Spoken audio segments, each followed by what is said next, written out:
Welcome to Running Hot, Action Network's motorsports betting podcast. I'm your host, Nick Giffen, predictive analyst here at Action Network. And joining me, my co-host, Stephen Young of Roto Grinders, better known as Stevie TPFL. And this week, we're talking bets for the NASCAR Cup Series Championship at Phoenix Raceway here on Running Hot. Last weekend at Martinsville, Ryan Blaney took the win, locking himself into the championship four alongside Joey Logano and Tyler Reddick, who had previously won in the round of 8. That means there's only one playoff spot left up for grabs on points. And William Byron takes the last playoff spot after a extremely controversial ending, which we'll unpack here, where Austin Dillon and Ross Chastain, two Chevy drivers, kind of blocked for William Byron to not let any other cars pass William Byron, because if Byron lost one place, he would have been out and Christopher Bell would have been in. Or Christopher Bell could have made a one pass, and he did. He passed Toyota teammate Bubba Wallace, who dropped back several seconds on the last lap. Bell passed him, but Bell was eventually penalized because he lost it in the corner, got into the wall, gassed it up alongside the wall.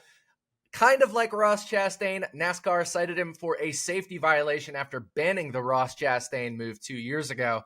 So Stevie, unpack all of this craziness with me. First of all, Martinsville is a race, and then this whole controversial ending. A lot to talk about, right?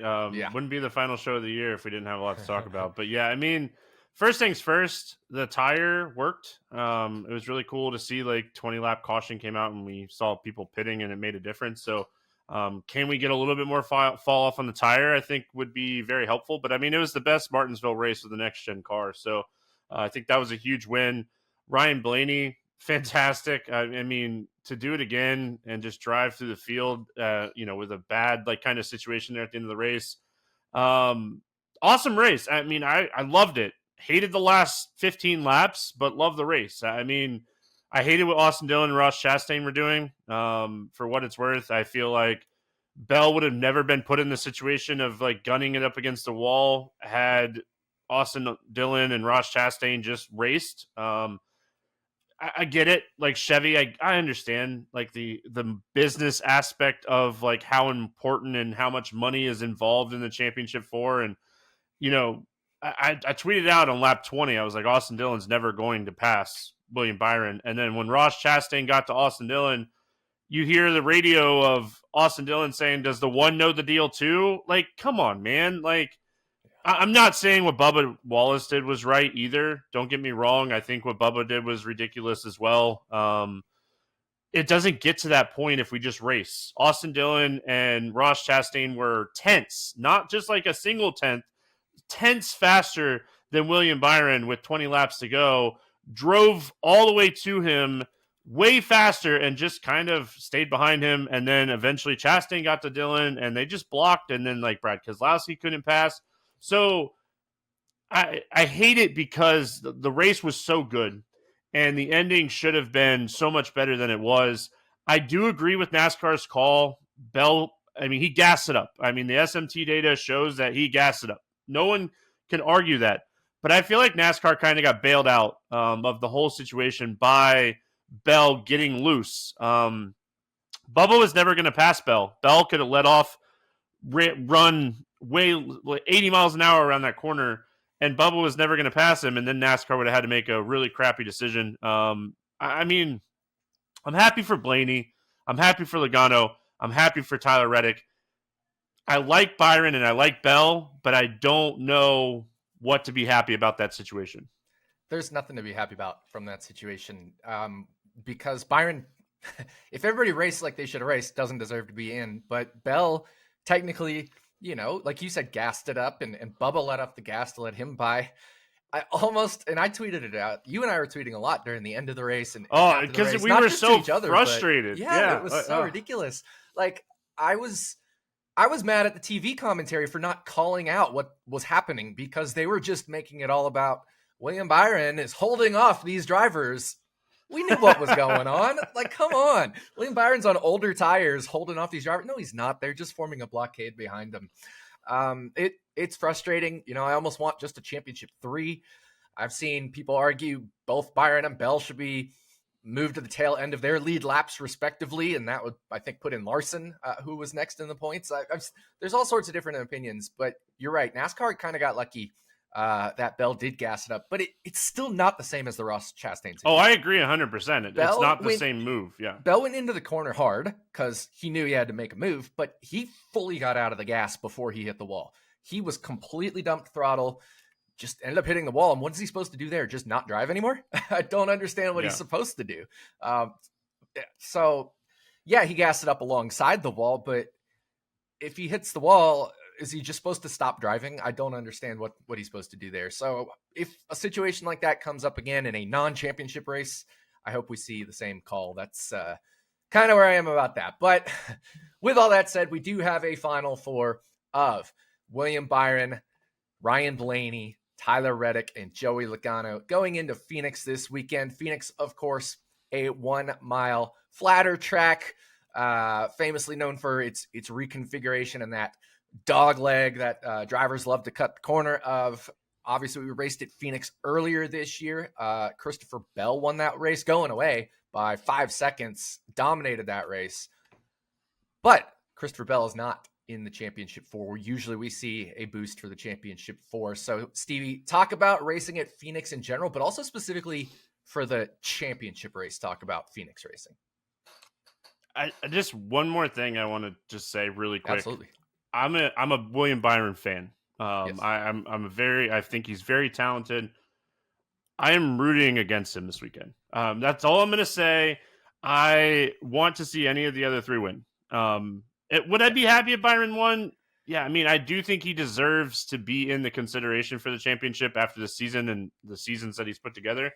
But with that said, I feel like the whole Austin Dillon, Ross Chastain thing is just such a bad taste in my mouth that I'm really rooting for other drivers this weekend. But as far as Phoenix is concerned, I mean, we're going to that prime tire that we saw at Richmond 2. We saw it at North Wilkesboro for the All-Star race at times, Iowa and New Hampshire. So, like, this isn't a tire we run at Phoenix. We get a 50-minute practice on Saturday. So we have an idea as far as like we'll have an idea as far as like how the tire is going to perform. But I mean, Phoenix is a short flat track. We're going to look at the short flat track data. I'm going to look at New Hampshire. I'm going to look at Richmond. I'm going to look at Phoenix. I'll look at Iowa a little bit. So it's a short flat track. And I mean, I'll go back and I'll look at Phoenix a little bit more heavily than I'll look at some of these other tracks. But yeah, I mean, I think the racing is just going to be, the championship four is going to be really good. You know, you got 4 organizations that are going to put a lot of time and effort into these cars. And, you know, you're going to have cars that are fast outside of that. We saw Ross Chastain. I feel like Christopher Bell, we're going to talk about him as we're getting into the picks this week, but I feel like Christopher Bell has something to prove this weekend. And no JGR cars in the championship four. So focus can kind of just be on your own team in that aspect. So yeah, I mean, racing at Phoenix should be solid. It's not my favorite track, but it should be solid. Yeah, I agree with you. Now, specifically about the championship four, right? We have seen throughout the years the championship four just somehow magically find extra speed, run towards the front, that kind of stuff. Even in the past couple of years in the next gen era, that's kind of been the case. You did mention Ross Chastain winning last year, but right behind Ross Chastain, second, third, and fourth championship drivers. 2 years ago, Chase Elliott had early issues and Bell wasn't amazing, but the other two guys, first and third, right? So we're talking about drivers in the championship race, the championship drivers, I should say, just always ending up towards the front. But this year, we don't have any of the top 4 drivers in terms of average finish or average points per race in the championship race, right? Those top 4 were the 4 who got eliminated this past weekend. So we have 5, 6, 7, and Joey Logano, who's been outside the top 10 on average this year. Do we think the championship 4 are going to have that magical secret boost of speed, or is this going to be a much more competitive race overall between several drivers, even including outside the championship 4?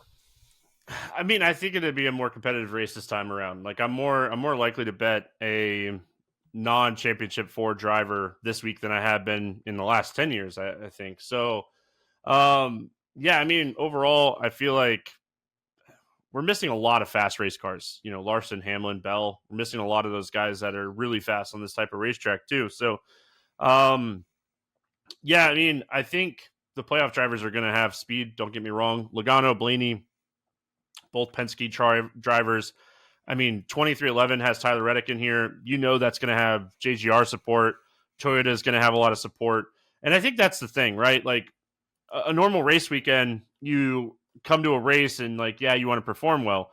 You come to a championship race and your manufacturer wants you to perform well. There's going to be the best engine they have out of any of the race cars, the best chassis they have in any of the race shops across Toyota, Chevy, and Ford. So I think that is why even in the next gen era, we've seen, championship drivers run up towards the front. But I mean, again, like you mentioned, we're typically having those drivers that have performed well all season. And I'm not saying these four haven't performed well all season. Right. Tyler Reddick's been fast. Blaney's been fast. Byron's been fast. Joey's Joey. So I think it's more of like over the past years and that we've been doing this like championship format, you get manufacturer help. You're going to get the best engines. You're going to get the best chassis. And that's why we see the championship four always do well. I mean, when Chase Elliott won his championship, starting in the rear, that car was the best car we've ever seen at Phoenix, even in the years that like Harvick dominated this racetrack.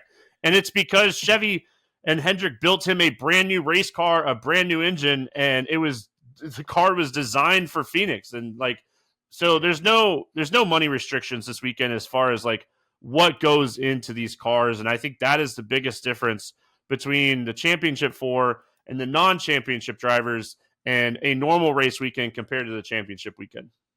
Yeah, I love it. That's a great breakdown. So with that, Stevie, we're just going to dive right into the bets as always. We're going to take you for a lap around Phoenix, 4 turns, 1 pick from Stevie, 1 pick from me in each turn. Before we drive into victory lanes, we're throwing the green flag on the final race of the season, the NASCAR Cup Series Championship race. And as always, we'll dive into turn 1. All right, first turn, Stevie. Top 10 bet on a non-championship driver. What you got? Well, I mean, I think we bet this last year with the forever Kevin Harvick, heading out of Phoenix. But I'm going to go to Josh Berry for a top 10 here at plus 325. And, I mean, first of all, Josh Berry is really good at short flat tracks. This is a guy that, I mean, for the last 15, 20 years in short track racing across, the eastern part of the United States has just dominated. And then he came into the Xfinity Series and he was good at them. And he's been really good at them in the Cup Series. If we look at the 3 races with this tire, he finished 7th, 3rd, and 14th in those 3 races. He has the second best average finish with those tires in those races, and he ranks 10th in speed on short flat tracks this season. Again, this is a speed thing for me. Getting him at plus 325 when he ranks 10th in speed on short flats. I know he struggled earlier this season at Phoenix. I'm not worried about that. Rodney Childress, the 4 team, what better way to send off with a top 10 finish here? So I'm going to go Josh Berry, top 10 at plus 325. Yeah, I like this. I mean, we know this track type in general is his bread and butter. Like you said, little struggles earlier in the year, but definitely second half of the year. And even just for Josh Berry himself as a driver, right? And now he's kind of got a full season under his belt when you combine, some of those Hendrick races last year and Stewart-Haas this year. Josh Berry is, a seasoned NASCAR Cup Series driver now, and he's gotten a lot better. So I definitely like this at plus 325 top 10 finish. For my turn 1 pick, I'm not betting these yet. So this isn't like a official pick or anything, but these are things I'm eyeing because I see some value in these top 3 combinations. So both drivers finish top 3, and I'm looking at the championship drivers. Ryan Blaney, Tyler Reddick combination, both finish top 3. That's 4-1. Ryan Blaney, William Byron, both finished top 3. That's 4-1. And William Byron, Tyler Reddick to finish top 3. That's plus 450. Now, if we look at the 4 Phoenix championship races that we have had, there are 24 possible top 3 combinations among these 4 drivers that each get in, right? So 6 choose 2 or whatever, but 4 choose 2. So there's 6 each year. So that gives us 24. Well, 8 of the 24 combinations have had a top 3 finish. So that is fully 1/3 of the different top 3, 2 drivers combinations, I should say, finishing inside the top 3 together. That's plus 200 is fair value, right? If you just blindly bet top 3 combos at plus 400 for each of the last 4 years, you'd be killing it. So I think there is value in these top 3s. I'm a little more worried this year, like we talked about off the top, and that's kind of why I asked you this, is because these are the drivers that aren't inside the top 4 in average points per race this year. They're 5, 6, 7, and I think Logano's like 12 or something. So that's why I haven't included Logano on these, but the other 3 are right on the precipice of being top 5, 4, 3 in points. And we know Blaney, Reddick, and Byron are capable of that. There's a little variance throughout the season and so forth. So I like these top 3 combinations. Maybe we wait for practice and qualifying, maybe not. Just kind of curious your thoughts on this before I actually decide to make this something official. Yeah, I mean, I tweeted out yesterday, my model has Blaney as like the clear favorite for the championship 4. And I mean, we're going to talk about that later on in the show. But I mean, Tyler Reddick is kind of the guy that I'm really interested in because of how good Toyota was at Phoenix earlier this year. So, and he's good at Phoenix. Yeah, and he's good at Phoenix. So, I mean, Byron is going to be fast. Like, the thing with Byron that we have to remember is there's no other Hendrick car in here. So, whatever chassis was set to go to Phoenix, whatever they thought was the best chassis out of the Hendrick camp, William Byron has this weekend. So, he's going to be fast. I'm with you on leaving Logano out of my combos. I think Logano is going to have a Paul Wolfe moment to get into the top 3. And not saying that he won't, don't get me wrong. He just doesn't have the speed the other 3 have. So I think if you're doing the top 3 combos, and I mean, if you're doing these top 3 combos and that's how you're going to get your exposure to the championship bets, bet Logano outright to kind of hedge yourself and give yourself that outright, or Logano just to win the championship. Exactly. Championship. So bet Logano to win the championship. You could bet these 3 combos and bet Logano to win the championship. And if any of those combos happen or Logano wins, you probably come out plus money. I don't have the numbers in front of me, but that's what I would do. Yeah, I like that. That's a great suggestion there. So turn 1 for Stevie Josh Berry, top 10 plus 325. Turn 1 for me. Haven't bet him yet, but definitely thinking about these top 3 combinations of the championship drivers that don't include Joey Logano. So that's turn 1. Let's get into turn 2. All right, second turn. Stevie, what you got here? Yeah, I'm going to go to the race winning team here. And I'm going to go to Joe Gibbs Racing at plus 240. 3 of the fastest cars at Phoenix over the last decade are JGR cars. I mean, Martin Truex Jr., who's going to be his final full-time ride. They can't, buy a clean race right now. But you got Denny Hamlin fighting, if he can finish 5th in the championship or 5th in the standings over Larson and Elliott and those guys, that's a lot of money for the team. So I feel like they're going to be focused. And Bell, I mean, we are going to talk about Bell multiple times, and I know you're going to talk about Bell in this turn. But I mean, you're getting 2. I'm gonna put Truex in this group, and I'm gonna say you're going to get Bell and you're going to get Denny Hamlin, who could easily have the fastest 2 race cars this weekend that want to win because I mean they don't care. I mean, obviously Denny cares about Tyler Reddick, but Bell doesn't care. Bell has a point to prove. Hamlin wants to finish 5th in the standings because it's a lot of money for the team. So. And if we go back to the Phoenix race from earlier this year, I mean, the 4 fastest cars were Reddick, Truex, Bell, Hamlin, and, Ty Gibbs was 6th. So I'm getting 4 of the top 6 cars in speed from the earlier race this year at plus 240. So I'm focused on Joe Gibbs this weekend. One of the reasons that I was so high on Joe Gibbs on my preseason bets is because I thought Joe Gibbs was going to be so fast, coming to the championship weekend with Hamlin and potentially Bell. So I'm going to bet them to win this race as a big, kind of FU. I mean, Joe Gibbs was pissed that he could not appeal the penalty. And I mean, I would be too if I was him. So yeah, did he wall ride? Sure. But like you mentioned, he did not do what Ross did. He did not safety violation, run 120 miles an hour into the corner and ride the corner. So I feel like Joe Gibbs should have been able to at least appeal. I think they're gonna come in firing this weekend. I agree, and that's why my turn to pick is Christopher Bell, 6-1 to win the race. You could make a legitimate claim that if Christopher Bell wins this race, he rightly should be the NASCAR Cup Series champion. Because if Austin Dillon and Ross Chastain had done what they should have done, and that is pass William Byron, Bell would be in the championship 4 right now. There's no ifs, ands, or buts about that. So Christopher Bell has the motivation. We know he has the speed. He kicked everybody's ass in the first Phoenix race. 5 seconds clear of the field. Absolutely dominant. We saw him preseason testing. I watched the preseason testing races. He drove away from everybody. There was like 5 or 6 cars, 2 from each manufacturer. Bell just flat out drove away from everybody. That carried into the first Phoenix race. I expect Bell to, if not have the best car, have one of the best cars. And if that's the case, 6-1, championship driver or not, is screaming value. Point to prove. He could argue he's the championship. He's the champion, I should say, after winning this race. So 6-1. I love Christopher Bell 6-1. Yeah, I mean, I've already bet this too. I'm all in on Bell. I don't have any other outrights.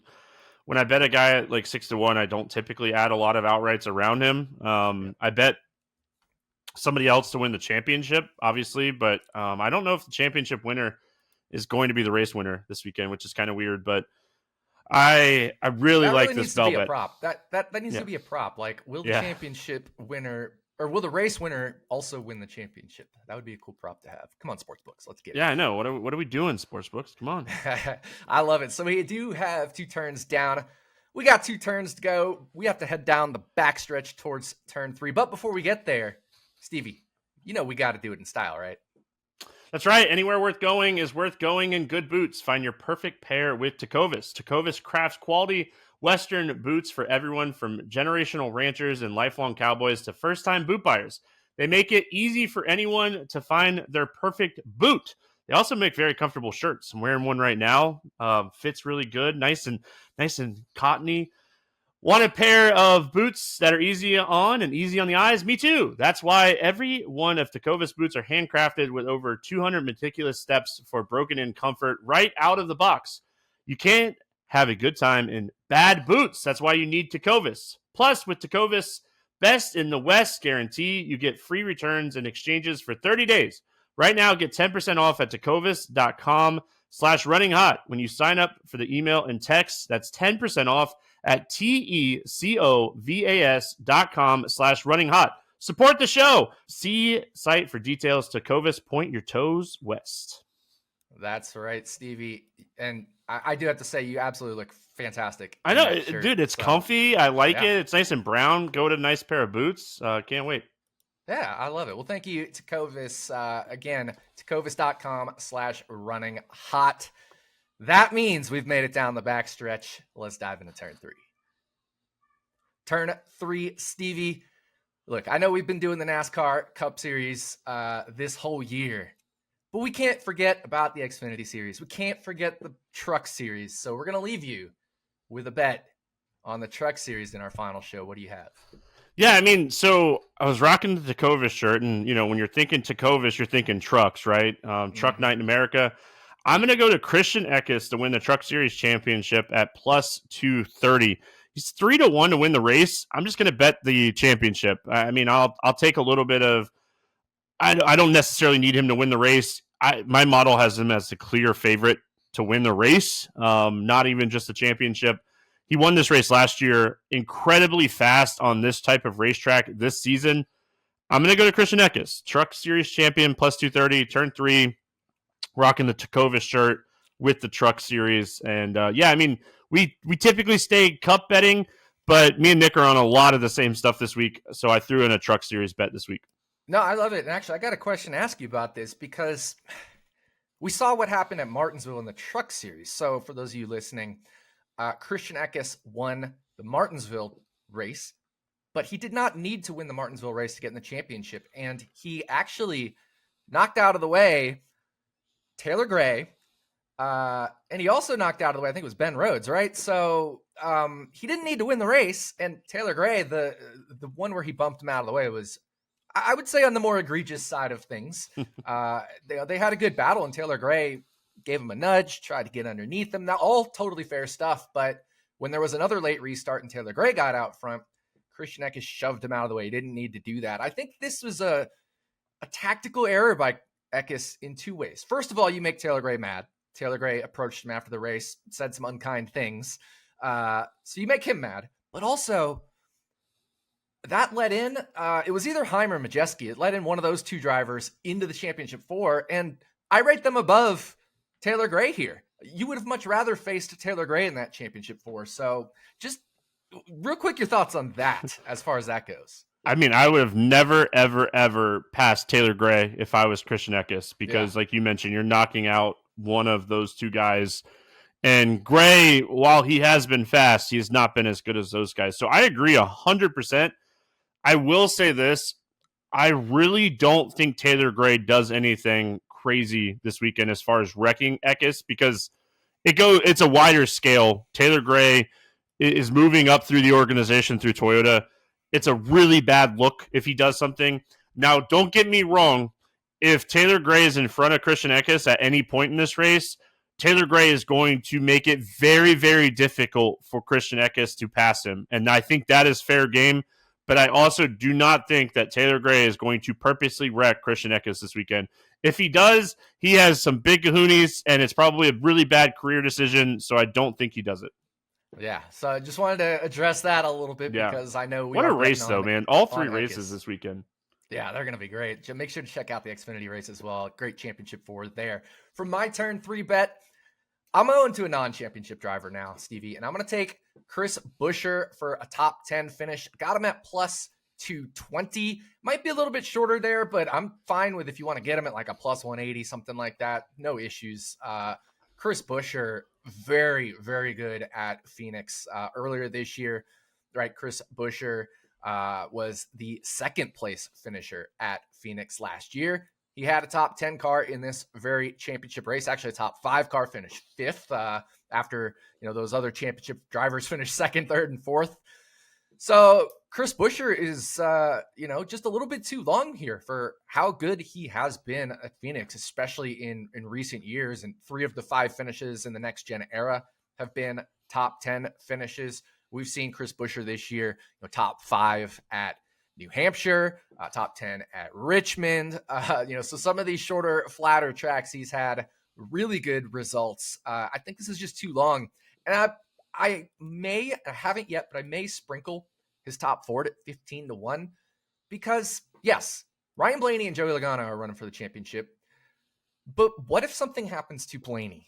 Logano hasn't quite been as good this year as Blaney, and there's a little bit of a divided attention in the Ford camp because they have 2 drivers in the championship 4.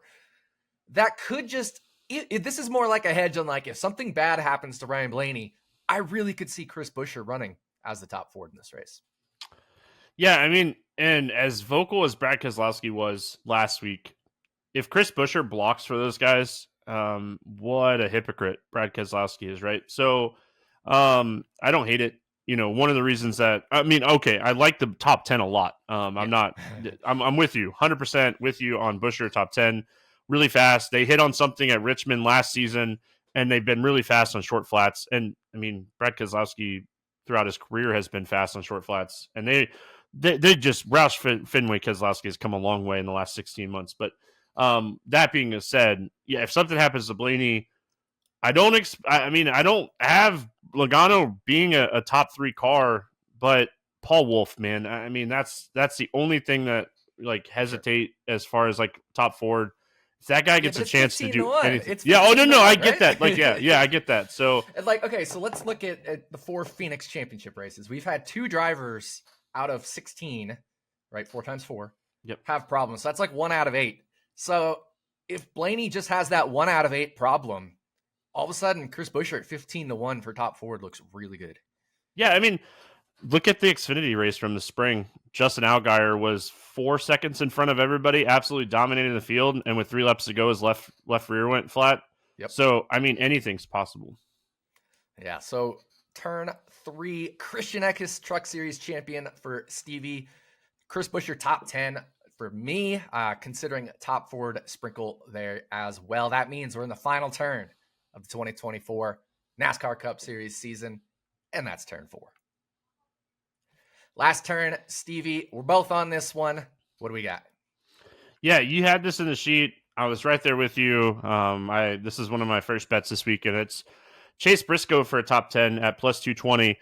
And it's more of just, I like Briscoe and Barry this weekend. Not that I don't like Gregson and Priest, but it's the last race for Stewart Haas. What do they have to lose? I mean, you go out, you bring your best stuff, and you see what happens to, send off in the right direction. And Briscoe's finished top 10 here in 4 of the last 5 races. The one that race that he didn't was last year's championship race where he had some issues, but he's been really fast too in those 4 races. He ranks 9th in speed in the next gen era with the at Phoenix. So I'll let you talk on it as well, but we're both on this one. You get kind of like a double victory lane pick this week because we're both on a lot of stuff together. But yeah, I mean, Briscoe top 10, you had it in the sheet.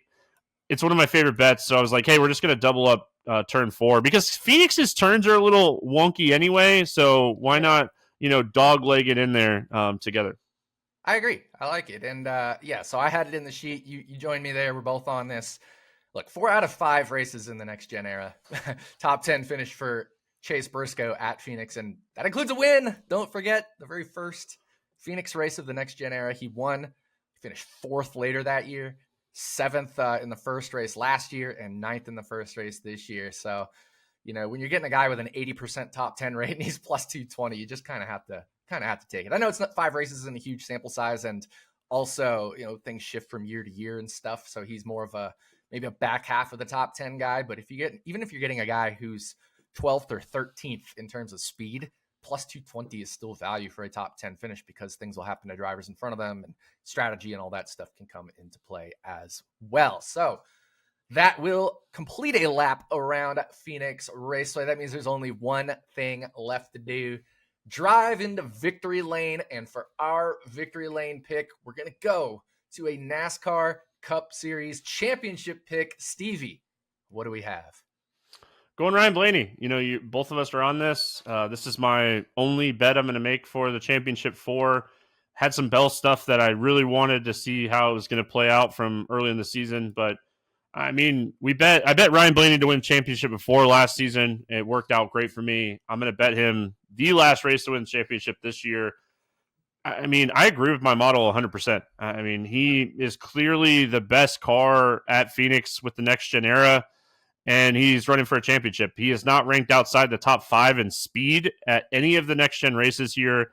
I mean, what is there to argue? He has an average finish of 3rd with 5 straight top 5 finishes here. Like I said, he ranks 1st in speed. He has the most fastest laps. He has the best average running position. I mean, what's not to love about Ryan Blaney this weekend outside of the fact that, like, 2 of the other drivers don't have any teammates in the race and they can focus a little bit differently. But as good as he's been here, does he need extra focus? So I absolutely love Blaney to win the championship this weekend. Yeah, of course. I'm right there with you. Mid-season, I actually made a Joey Logano championship bet.